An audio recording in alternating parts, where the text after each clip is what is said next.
Assalamualaikum. Malam itu, jembatan Suramadu sunyi dan dingin. Kabut tebal menyelimuti tiong-tiong baja yang memanjang ke laut, membentuk lorong gelap yang mencekam. Arif, seorang sopir truk muda, menatap panjang ke ujung jembatan, jantungnya berdegup kencang. Ia tahu malam ini bukan sekadar perjalanan biasa, sesuatu yang gelap dan penuh dendam mengintai. Bayangan hitam tanpa wajah muncul di tengah kabut, menatapnya, sementara bisikan dingin menyelinap di telinga. Kau tidak bisa lari, kau milik kami. Inilah malam pertama Arif menyadari jembatan Suramadu bukan hanya jalan penghubung. Di bawah cahaya bulan yang pucat, arwah penunggu jembatan bangkit, membawa santet yang mengerikan dan ancaman yang menempel pada siapa saja yang berani melewati lorong maut itu. Dari sini, mimpi buruk mulai merambah dunia nyata, dan pertarungan antara manusia dan kegelapan pun dimulai. Assalamualaikum. Malam itu, udara Suramadu terasa lebih dingin dari biasanya, meskipun bulan penuh menggantung di langit. Arif, seorang sopir truk muda dari Surabaya, baru saja menyelesaikan perjalanan panjang dari Madura. Truknya berat, penuh muatan kayu, dan dia harus menyeberangi jembatan panjang itu sebelum tengah malam agar tidak terjebak kemacetan di sisi Surabaya. Arif terbiasa melewati jembatan itu, tapi malam ini ada sesuatu yang berbeda. Angin malam terasa lebih pekat, seperti mengandung bisikan yang tak bisa dia dengar. Lampu truknya bergetar, dan bayangan di atas jembatan seolah menari-nari di pinggir jalan. Sesuatu di udara membuatnya merasa tidak sendirian. Meski jalan sepi, saat truk melintasi tiong-tiong tinggi, Arif menatap ke kiri, ke laut yang berkilau diterpa cahaya bulan.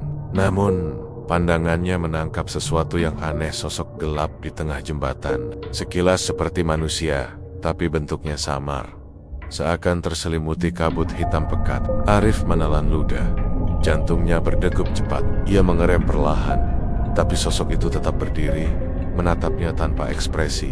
Ini cuma bayangan, gumam Arif pada dirinya sendiri, tapi instingnya menolak. Ada ketenangan palsu di sekelilingnya, dan setiap langkah truknya seolah menimbulkan gema langkah lain yang tak berasal dari roda atau mesin. Beberapa kilometer kemudian, lampu truk mati mendadak. Hanya cahaya bulan yang menyinari kabin. Arif menekan tombol lampu darurat, tapi hanya kedipan samar yang muncul. Suara desiran angin berubah menjadi bisikan, lembut tapi menusuk tulang. Arif panik. Dia menoleh ke kaca spion. Sosok itu kini lebih dekat, melayang di atas permukaan jalan, tak bersentuhan dengan truk, tapi selalu berada di jalur yang sama. Keringat dingin menetes di wajah Arif. Ia menepikan truk. Napasnya tersengal. Arif turun dari kabin, mencoba mengusir rasa takut dengan logika. Mungkin ini cuma lelah, cuma bayangan, tapi langkahnya terhenti saat sosok itu bergerak mendekat, lambat, menebarkan hawa dingin, sampai tulang punggungnya gemetar. Tak ada wajah yang bisa dikenali, hanya kegelapan yang pekat dan mengancam. Ponsel Arif bergetar. Sebuah pesan misterius masuk. Jangan kembali malam ini. Jika kau melewati jembatan lagi, kau akan mengikuti kami. Dia terdiam, jantungnya seperti berhenti. Siapa yang mengirim pesan itu? Dan apa maksud mengikuti kami? Angin malam semakin kencang, membawa aroma asin laut bercampur tanah basah. Bayangan itu mulai menampakkan bentuk lebih nyata. Tangan panjang yang menonjol, tubuh seperti dililit kabut gelap. Arif tergap, mundur beberapa langkah. Truknya terasa jauh, tak mampu memberinya perlindungan. Tak lama kemudian, sosok itu menghilang begitu saja, lenyap di udara malam. Tapi ketakutan Arif tidak hilang. Ia tahu, ini baru permulaan. Sesuatu atau seseorang telah menandainya. Malam pertama ini adalah peringatan, dan jembatan Suramadu bukan sekadar jalan panjang di atas laut. Malam ini, arwah penunggu jembatan telah bangkit, dan Arif menjadi target pertama dari santet yang dikirim melalui mereka. Dengan tangan gemetar, Arif memacu truknya kembali ke arah Surabaya. Tapi setiap kilometer yang ia tempuh, rasa dingin dan bisikan tak terlihat itu tetap mengikutinya. Malam itu, ia belajar bahwa tidak semua yang tampak kosong benar-benar aman. Dan jembatan Suramadu menyimpan rahasia gelap yang tidak boleh dilanggar. Ketika sampai di rumah, Arif menutup pintu dan jendela, mencoba menenangkan diri. Namun di dalam hatinya, ia tahu satu hal pasti. Malam-malam berikutnya akan lebih buruk. Dan santet arwah penunggu, jembatan baru saja dimulai. Sejak malam itu, Arif tidak bisa tidur dengan nyenyak. Setiap kali menutup mata, sosok hitam tanpa wajah itu muncul dalam mimpinya. Ia berdiri di tengah jembatan, menatapnya dengan tatapan yang tak bisa dibaca, dan tangan panjangnya seolah menari di udara. Arif sering terbangun dengan tubuh basah keringat, napas tersengal, dan jantung berdegup cepat. Hari-hari berikutnya, kejadian aneh mulai terjadi di sekelilingnya. Barang-barang di rumah bergeser sendiri. Suara langkah kaki terdengar di lantai atas, padahal rumah kosong. Dan terkadang bisikan samar memanggil namanya terdengar di kamar. Ia mencoba menjelaskan kepada keluarganya, tapi mereka hanya tersenyum, menganggapnya kelelahan karena pekerjaan. Namun Arif tahu, ini bukan lelah biasa. Suatu sore, ia memutuskan untuk bertemu Pak Dharma, seorang tetua yang dikenal memiliki pengetahuan tentang hal gaib. Pak Dharma duduk di beranda rumahnya, menghirup rokok dengan wajah serius. Arif, aku sudah tahu kau akan datang. Jembatan Suramadu tidak seperti jembatan biasa. Di sana banyak arwah yang tidak tenang, kata Pak Dharma sambil menatap lurus. Don, kau telah menjadi target santet arwah penunggu. Arif, santet arwah penunggu. Tapi siapa yang mengirimnya? Tanyanya sambil menelan ludah. Pak Dharma menggeleng. Aku tidak tahu siapa, tapi cara kerjanya sederhana. Mereka menggunakan energi arwah yang tersisa di jembatan. Korban akan diserang dari jarak jauh, melalui mimpi dan kenyataan. Dan arwah ini tidak bisa disepelekan. Malam itu, Arif kembali bermimpi buruk. Ia berdiri di jembatan yang panjang dan gelap. Angin dingin menerpa wajahnya. Suara laut menghantam tiang-tiang baja. Sosok hitam itu muncul lagi. Kini lebih jelas. Ia melangkah mendekat, dan setiap langkahnya meninggalkan bekas bayangan di jalan. Arif ingin lari, tapi kakinya terasa berat, seakan ditahan oleh sesuatu yang tak terlihat. Sosok itu berhenti di dekatnya, membungkuk sedikit, dan sebuah bisikan terdengar jelas di telinga Arif. Kau tidak bisa lari, kau milik kami. Arif terbangun dengan napas tersengal. Kini ia mulai menyadari, santet ini bukan sekadar mimpi buruk. Tubuhnya mulai menunjukkan tanda-tanda fisik. Lehernya terasa dingin, kepala pusing, dan sakit misterius di dada. Beberapa tetes darah keluar dari hidungnya tanpa sebab. Keesokan harinya, ia mencoba menghindari jembatan. Namun pekerjaannya menuntut ia melintas setiap malam. Setiap kali mendekati jembatan, sensasi dingin dan bisikan semakin kuat. Seakan arwah menunggu di pinggir jalan, mengintai, menguji keberaniannya. Pak Dharma memberikan sebuah benda, sebuah jimat kecil berisi doa dan mantra pelindung. Kau harus membawanya setiap kali melintasi jembatan. Tapi ingat, ini hanya perlindungan sementara. Jika kau tidak mencari tahu siapa dalang di balik santet ini, kau akan menjadi korban berikutnya. Dan jembatan itu akan menelanmu, kata Pak Dharma dengan serius. Arif menatap jimat itu. Rasanya berat di tangan, tapi ada secercah harapan. Namun dalam hatinya, ia tahu ini baru permulaan. Arwah penunggu jembatan Suramadu telah bangkit, dan malam-malam penuh mimpi buruk, gangguan supranatural, dan teror nyata menanti. Ketika malam tiba, Arif memegang jimatnya erat-erat. Angin malam di Suramadu berhembus lebih kencang, dan bayangan gelap di ujung jembatan seperti tersenyum menunggu. Santet arwah penunggu bukan lagi legenda. Ia nyata, dan malam ini akan menuntut korban baru. Malam itu, jembatan Suramadu kembali diselimuti kabut tebal. Arif menahan napas saat truknya melaju perlahan menembus kegelapan. Ia memegang erat jimat yang diberikan Pak Dharma, berharap itu cukup untuk melindunginya dari arwah penunggu. Tapi malam ini, sensasi berbeda terasa di udara. Lebih pekat, lebih mengancam. Setelah beberapa kilometer, ponselnya bergetar. Sebuah pesan muncul dari nomor tak dikenal. Mereka menunggumu. Jangan berharap selamat. Arif menelan ludah. Seketika, kabut di depan truk tampak bergerak sendiri, membentuk siluet gelap. Sosok itu muncul lagi lebih jelas dari sebelumnya, seakan menatap langsung ke arah hatinya. Tangan panjang itu bergerak lambat, seperti menandai Arif sebagai target. Ia mencoba menepi, tapi arus angin dingin menyambar truk membuatnya hampir kehilangan kendali. Arif sadar, ini bukan hanya gangguan arwah biasa. Ada energi santet yang mengalir melalui makhluk itu. Arwah penunggu jembatan tidak menyerang secara fisik, tapi memanfaatkan jarak, mimpi, dan energi korban untuk melemahkan tubuh dan pikirannya. Keesokan harinya, Arif menemui Pak Dharma lagi. Ini sudah lebih serius dari yang kukira, kata Pak Dharma sambil membuka buku tua penuh mantra dan catatan. Santet dikirim oleh seseorang yang tahu cara memanfaatkan arwah penunggu. Mereka tidak langsung menyerangmu, tapi menggunakan energi arwah sebagai perantara. Setiap malam, kekuatan mereka semakin kuat. Arif mendengarkan dengan tegang. Tapi, siapa dan kenapa saya? Pak Dharma menggeleng. Itu yang harus kau cari tahu. Tapi satu hal pasti, mereka ingin kau ketakutan, ingin kau tersiksa. Jika ketakutanmu meningkat, kekuatan santet semakin besar, dan arwah penunggu akan melakukan sisanya. Malam itu, Arif kembali bermimpi. Ia berdiri di tengah jembatan, kabut menyelimuti kaki dan lengannya. Sosok gelap itu muncul dari kabut, tapi kali ini, di belakangnya muncul bayangan lain. Sosok manusia dengan wajah samar menatapnya. Ia menyadari ini bukan hanya arwah, tapi campur tangan manusia yang mengirim santet. Sosok bayangan itu membungkuk, menunjuk ke arah Arif, dan bisikan terdengar lebih jelas. Segera kau milik kami. Arif terbangun dengan tubuh gemetar. Bekas goresan samar muncul di tangannya, dan napasnya berat. Ia tahu, malam ini santet tidak hanya menyerang dalam mimpi. Energi arwah penunggu mulai memengaruhi dunia nyata. Benda-benda di rumahnya bergerak sendiri. Lampu berkedip, dan suara langkah misterius terdengar di luar. Pak Dharma datang ke rumahnya pada pagi hari, membawa dupa dan mantra pelindung. Kau harus menguatkan diri, Arif.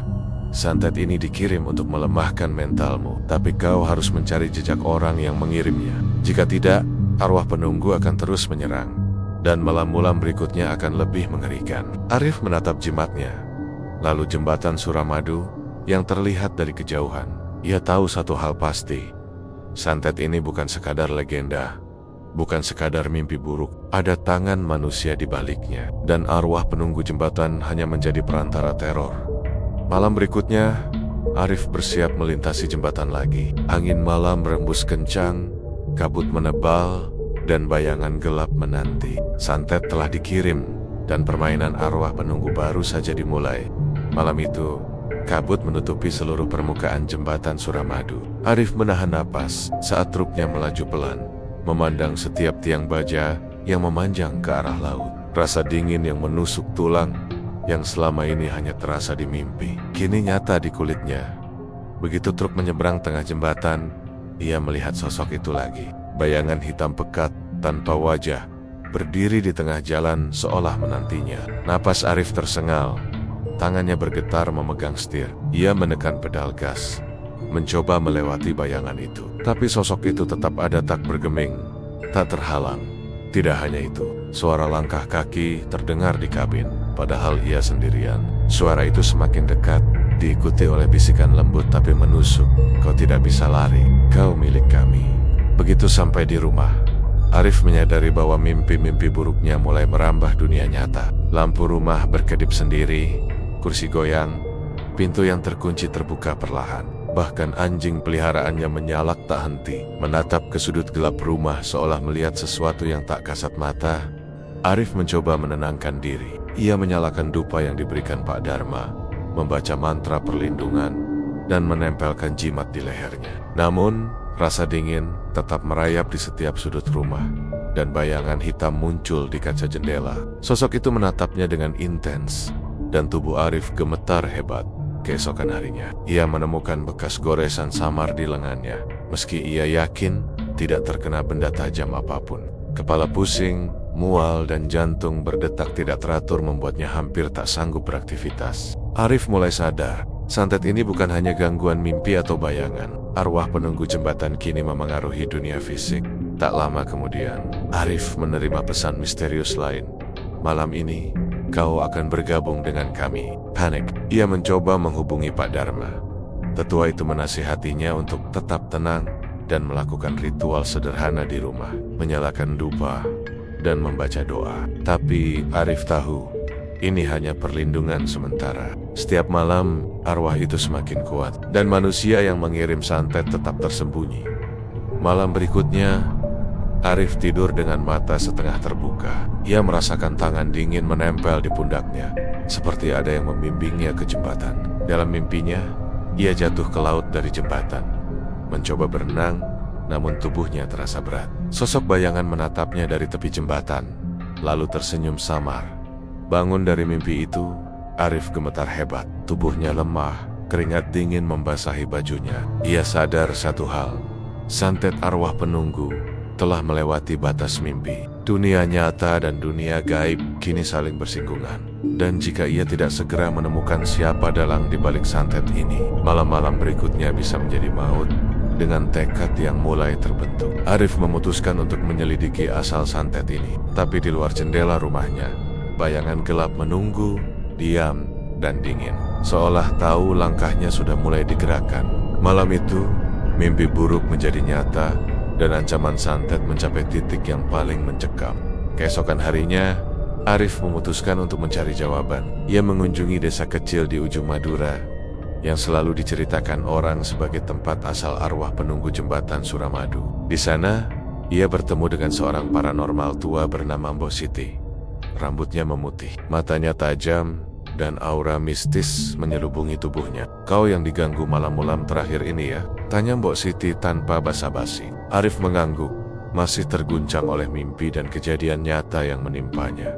Mbok Siti menatapnya lama. Jembatan Suramadu bukan sekadar jalan penghubung. Banyak arwah yang tidak tenang di sana. Mereka adalah korban kecelakaan, bunuh diri, dan orang-orang yang disakiti dengan santet bertahun-tahun lalu. Donmer mudah dimanfaatkan oleh orang yang memiliki ilmu hitam. Arif mendengarkan dengan cemas. "Jadi santet saya memanfaatkan arwah mereka?" Mbok Siti mengangguk. "Ya, orang yang mengirim santet memanggil energi mereka, menjadikan arwah penunggu sebagai perantara teror. Kau merasakan gangguan fisik, mimpi buruk, dan bahkan benda bergerak karena energi itu. Dan mereka tidak akan berhenti, kecuali kau temukan siapa yang mengirimnya dan putuskan ikatan itu." Arif tercenung. Ia baru menyadari bahwa apa yang ia hadapi bukan sekadar hal gaib acak. Ada tangan manusia di balik semua ini, dan arwah hanya menjadi senjata. Mbok Siti memberikan sebuah buku tua berisi catatan arwah dan mantra pelindung. "Ini akan membantumu memahami arwah yang kau hadapi. Setiap arwah memiliki tanda, sifat, dan cara menenangkan mereka. Tapi hati-hati, jika kau salah langkah, mereka bisa berubah menjadi sangat berbahaya." Malam itu, Arif kembali ke rumahnya dengan hati campur aduk. Ia membaca buku Mbok Siti, mempelajari ritual sederhana untuk menenangkan arwah, dan memperkuat perlindungan diri. Setiap halaman seolah berbisik padanya, memberi petunjuk sekaligus menakut-nakuti. Saat tengah malam, ia memandang jembatan dari kejauhan. Kabut menebal, bayangan hitam menari di atas permukaan jalan. Arif merasakan energi santet semakin dekat, namun sekarang ia mulai memahami lawan yang dihadapinya. Ia tahu ada arwah yang marah, ada yang tersesat, dan ada tangan manusia yang memanfaatkan mereka. Dalam hatinya, tekad mulai terbentuk. Ia harus menelusuri asal santet ini, menenangkan arwah, dan menghadapi dalang yang mengirimnya. Jika tidak, malam-malam berikutnya akan semakin mengerikan, dan mungkin bukan hanya dirinya yang menjadi korban. Namun di balik semua itu, suara lembut tapi menusuk terdengar di telinganya, seolah membisikkan, "Kau akan jatuh ke laut, dan kau akan menjadi milik kami." Arif menelan ludah. Ia tahu perjalanan ini baru setengah jalan. Legenda jembatan Suramadu menyimpan lebih banyak rahasia daripada yang ia duga. Dan untuk menghadapi santet arwah penunggu, ia harus berani menembus kegelapan malam dan energi yang tak terlihat. Beberapa malam setelah kunjungan ke Mbok Siti, Arif mulai merasakan serangan santet yang lebih nyata dan berbahaya. Angin malam di Suramadu tidak hanya dingin, tetapi seakan memukul tubuhnya setiap kali truk melaju. Sosok bayangan hitam yang dulu hanya muncul di mimpi, kini muncul di jalan, berdiri di tepi jembatan, menatapnya dengan intensitas yang menakutkan. Malam itu, lampu truk mati sepenuhnya saat berada di tengah jembatan. Arif menepikan kendaraan, tangan gemetar memegang setir. Dari kabut, terdengar suara langkah lain yang tidak mungkin berasal dari manusia. Detak jantungnya semakin cepat, napasnya tersengal. Sosok bayangan kini mendekat, melayang di atas jalan. dan bayangan itu membentuk lengkungan panjang seperti tangan yang siap menangkapnya. Begitu sampai rumah, Arif merasakan tubuhnya lemas, pusing dan mual menyerang tiba-tiba. Bekas goresan samar muncul di lengannya lagi, meski ia yakin tidak pernah tersayat benda apapun. Bahkan anjing peliharaannya menyala kencang, menatap ke arah sudut gelap rumah. Arif sadar, santet ini bukan lagi mimpi buruk atau gangguan bayangan arwah. Penunggu mulai memengaruhi dunia nyata secara langsung. Keesokan harinya, ia kembali menemui Mbok Siti Arif. Kekuatan santet ini semakin intens karena ketakutanmu meningkat. Setiap malam, energi mereka tumbuh lebih kuat, kata Mbok Siti sambil menatap tajam. Kau harus menguatkan diri, dan kau harus mencari tahu siapa dalangnya. Jika malam berikutnya bisa menjadi yang terakhir bagimu. Arif merasa panik, tapi juga mulai menyusun strategi. Ia membawa jimat dan mantra perlindungan setiap kali melintasi jembatan. Namun arwah penunggu semakin pintar. Mereka mulai muncul siang hari, di rumah, bahkan saat ia berjalan di pasar. Setiap bayangan hitam terasa lebih nyata, mengintai dari pinggir jalan atau dari sudut gelap rumah. Suatu malam, ia bermimpi jatuh ke laut dari jembatan, tapi kali ini ada lebih banyak bayangan yang mengelilinginya. Bisikan terdengar semakin jelas. Kau tidak bisa lari, kau akan menjadi milik kami. Arif terbangun dengan napas tersengal. Tubuh gemetar hebat. Kini ia menyadari satu hal. Santet ini bukan sekadar gangguan spiritual biasa, tapi perang antara energi manusia dan arwah yang tersisa di jembatan. Dan jika ia tidak bertindak cepat, arwah penunggu akan menelan nyawanya.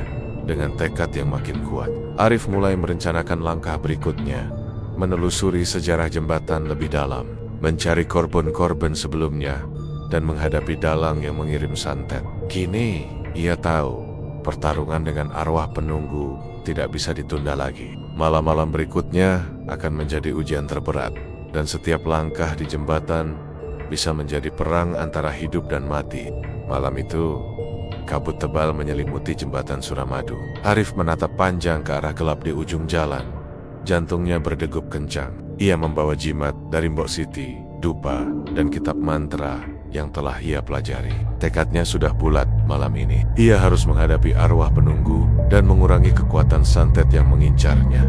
Sesampainya di tengah jembatan, Arif menyalakan dupa, memegang jimat erat-erat, dan mulai membaca mantra pelindung dengan suara gemetar. Angin malam berhembus deras, membuat api dupa hampir padam. Kabut bergerak seolah menari mengikuti getaran mantra yang ia baca. Dari kabut, bayangan hitam muncul lagi, tapi kali ini lebih jelas, lebih mengancam. Sosok itu melayang di udara, tinggi di atas permukaan jalan, menatap Arif dengan intens. Tangan panjangnya bergerak lambat, seolah ingin menelan aura pelindung yang terbentuk di sekitar Arif. Tiba-tiba, suara lain terdengar, serak dan menyeramkan. Kau berani mengusik kami? Arif menyadari, ini bukan hanya arwah penunggu, tapi energi dari dalang yang mengirim santet ikut campur. Tubuhnya gemetar, tapi ia menolak menyerah. Ia melanjutkan mantra, membaca doa-doa untuk menenangkan arwah dan menguatkan perlindungan diri.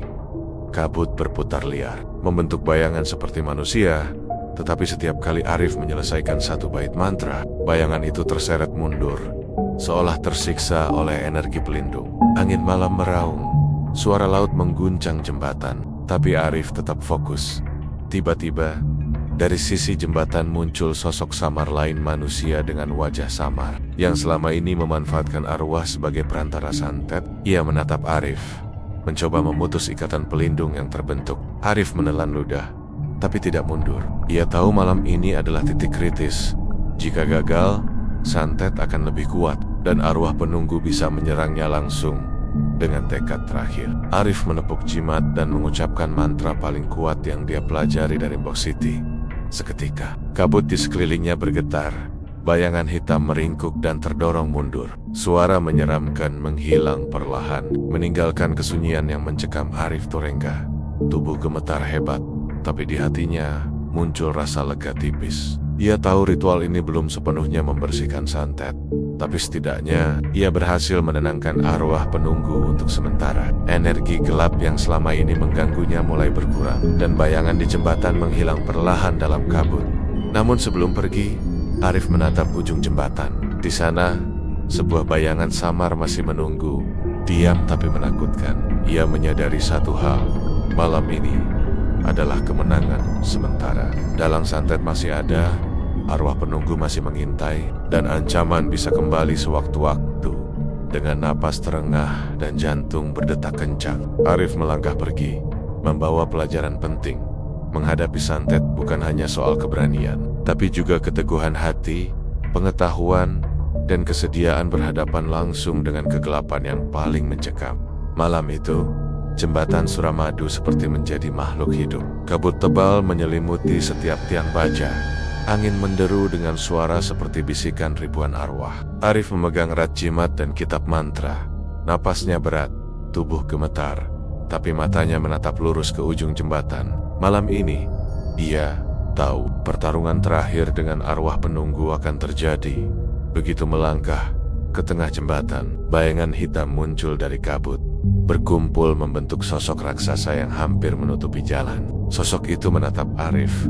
Tangannya bergerak lambat tapi mengancam, dan udara di sekitarnya terasa seperti ditarik ke bawah.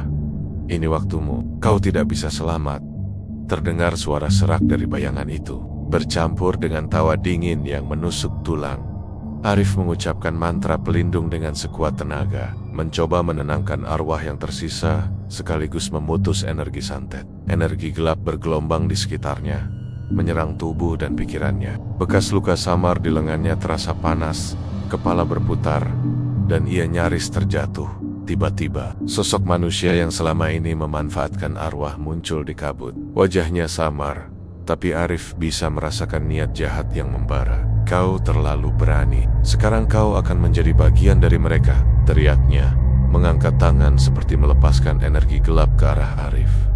Arif menahan diri, memusatkan energi mantra yang dipelajarinya. Ia menepuk jimat, membaca doa paling kuat yang dia hafal, dan mengarahkan energi itu ke bayangan. Kabut berguncang, bayangan hitam raksasa merintih. Tubuh manusia di kabut itu menjerit, dan perlahan terseret ke balik kabut. Sosok-sosok lain, arwah-arwah yang tersesat, mulai merespons mantra Arif. Beberapa tampak tenang, mundur dari jembatan, atau hilang dalam kabut malam. Energi jembatan bergetar, bergemuruh seperti laut yang marah. Tapi Arif tetap fokus, menahan ketakutannya. Akhirnya, setelah beberapa menit yang terasa seperti berjam-jam, kabut mulai menipis. Bayangan hitam raksasa terseret ke tepi jembatan, dan suara seruan seram itu menghilang. Arif jatuh terduduk, tubuh gemetar hebat, tapi hatinya mulai lega. Ia berhasil bertahan dari serangan langsung, arwah penunggu dan energi santet yang mematikan. Namun sebelum ia bangkit, ia menyadari sesuatu. Bayangan manusia yang mengirim santet belum hilang sepenuhnya. Sosok itu menghilang dalam kabut, tapi tatapan dinginnya seperti menempel di pikirannya. Arif tahu, satu hal pasti, perjuangan belum selesai. Dalang santet masih ada, menunggu saat yang tepat untuk menyerang lagi. Dengan napas terengah dan tubuh penuh bekas pertempuran, Arif melangkah meninggalkan jembatan. Ia tahu malam ini adalah kemenangan besar, tapi juga pengingat. Menghadapi arwah penunggu dan santet bukanlah akhir, tapi bagian dari perjalanan panjang melawan kegelapan yang tersembunyi di balik jembatan Suramadu. Malam itu, jembatan Suramadu lebih sunyi dari biasanya. Kabut menebal hingga menyelimuti tiang-tiang baja yang memanjang ke arah laut, membentuk lorong gelap yang terasa seperti ruang tak berujung. Angin malam berdesir dingin, membawa aroma asin laut bercampur tanah basah. Arif menatap jauh ke ujung jembatan. Napasnya berat, tangan menggenggam jimat erat-erat, dan kitab mantra yang diberikan Mbok Siti terbuka di pangkuannya. Ia tahu malam ini akan menjadi malam terakhir dalam pertempuran dengan arwah penunggu, atau setidaknya pertarungan paling menentukan. Langkah Arif berat. Setiap roda truk yang melaju menimbulkan gema di jembatan panjang itu. Di kejauhan, kabut bergerak tidak wajar, seperti menari mengikuti energi gelap yang ia rasakan. Sesosok bayangan hitam muncul lagi, tapi kali ini berbeda. Bayangan itu lebih nyata, lebih besar, dan aura yang dikeluarkannya membuat udara di sekitarnya terasa pekat, menekan dada Arif hingga sulit bernapas. Sosok itu tidak hanya berdiri tapi meliong, menatap lurus ke arah Arif. Tangan panjangnya bergerak perlahan seolah menandai mangsa. Arif menelan ludah, mengumpulkan keberanian, dan mulai membaca mantra yang telah ia hafal. Suara gemuruh angin dan laut terdengar semakin keras, menambah ketegangan malam. Setiap kata mantra yang ia baca seakan membentuk lapisan energi di sekelilingnya, menahan serangan bayangan yang mendekat. Bayangan itu menggeram. Suara seperti ribuan bisikan menjerit bersamaan. Kau tidak akan lolos. Kau milik kami. Tiba-tiba, kabut di sebelahnya bergerak cepat, menyingkap sesosok manusia samar yang selama ini menjadi dalang santet. Wajahnya sulit dikenali, tapi tatapan dinginnya menusuk hati. Energi hitam dari tangannya melesat ke arah Arif, mencoba memutus perlindungan jimat yang tergenggam di tangannya. Arif terpental ke belakang, hampir terjatuh dari truk, tapi ia tetap menahan kitab mantra, mengucapkan doa paling kuat yang dia hafal. Api dari dupa yang ia nyalakan menari liar, tapi tidak padam, seolah memperkuat energi pelindungnya. Arwah penunggu, yang selama ini menjadi perantara santet, mulai merespons. Beberapa sosok menyerupai manusia, sementara sebagian lain adalah bayangan gelap yang tak berbentuk, menghentak jalan, dan mengelilingi Arif. Ia merasakan energi mereka menekan tubuhnya, membuat jantung berdegup kencang, kepala pusing, dan tubuh nyaris lumpuh. Tapi tekad Arif lebih kuat. Ia menepuk jimatnya, mengucapkan mantra dengan penuh kekuatan, memusatkan energi pada bayangan yang mengancamnya. Perlahan, bayangan raksasa itu mulai merintih, mengerut, dan terseret mundur ke dalam kabut. Sosok manusia pengirim santet mencoba bertahan, tapi ia terseret juga. Tatapannya tetap menempel di Arif, seolah janji dendam yang belum selesai. Arif jatuh terduduk di tengah jembatan. Napas terengah, tubuh gemetar hebat. Namun rasa lega mulai muncul untuk sesaat. Malam itu sunyi, dan bayangan menghilang perlahan. Terserap kabut yang bergerak liar, Arif menatap lautan gelap di bawah jembatan. Angin malam mereda sedikit, tapi tetap dingin menusuk tulang. Ia tahu, kemenangan ini bukan akhir. Dalang santet masih bebas, mungkin menunggu waktu yang tepat untuk menyerang kembali. Arwah penunggu yang tersisa juga belum tenang sepenuhnya. Semua yang terjadi hanyalah kemenangan sementara, bagian dari perjalanan panjang yang harus ia lalui. Saat ia bangkit dan berjalan ke arah truk, sebuah bisikan lembut terdengar di telinganya. Ini belum berakhir, kami menunggumu. Arif menoleh, tapi kabut tebal menelan suara itu. Jantungnya berdegup lebih cepat, tubuhnya gemetar, tapi tekadnya tetap kuat. Ia sadar, menghadapi kegelapan bukan hanya soal keberanian atau mantra, tapi juga keteguhan hati dan kesediaan berhadapan langsung dengan ancaman yang tidak terlihat di rumah. Arif menutup pintu dan jendela, menyalakan semua lampu, dan menempelkan jimat di setiap sudut. Namun, di dalam hatinya, ada perasaan yang tak bisa dihilangkan. Sesuatu masih mengintai, menunggu malam berikutnya. Sosok bayangan, energi arwah penunggu, dan dalang santet mereka seperti bagian dari jembatan itu sendiri. Tidak bisa dihapus sepenuhnya. Arif duduk termenung, memegang kitab mantra, mencoba menenangkan diri. Tubuhnya lelah, bekas luka samar di lengannya masih terasa perih, dan mimpi buruk yang sebelumnya nyata kini tinggal bayangan samar. Tapi satu hal jelas, jembatan Suramadu menyimpan kegelapan yang tidak bisa dihindari, dan malam-malamnya tidak akan pernah sama lagi.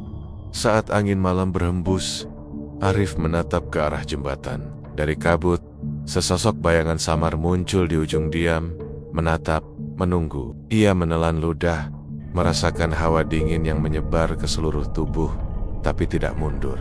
Kemenangan mungkin hanya sementara, tapi Arif tahu satu hal, ia masih hidup, dan ia siap menghadapi kegelapan itu, malam demi malam. Sampai kebenaran terungkap, jembatan Suramadu tetap sunyi, tapi aura mencekamnya tetap terasa.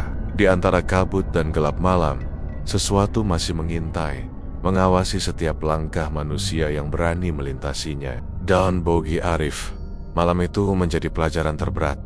Tidak semua legenda mati begitu saja, dan kegelapan seringkali menunggu saat yang paling tak terduga untuk muncul kembali.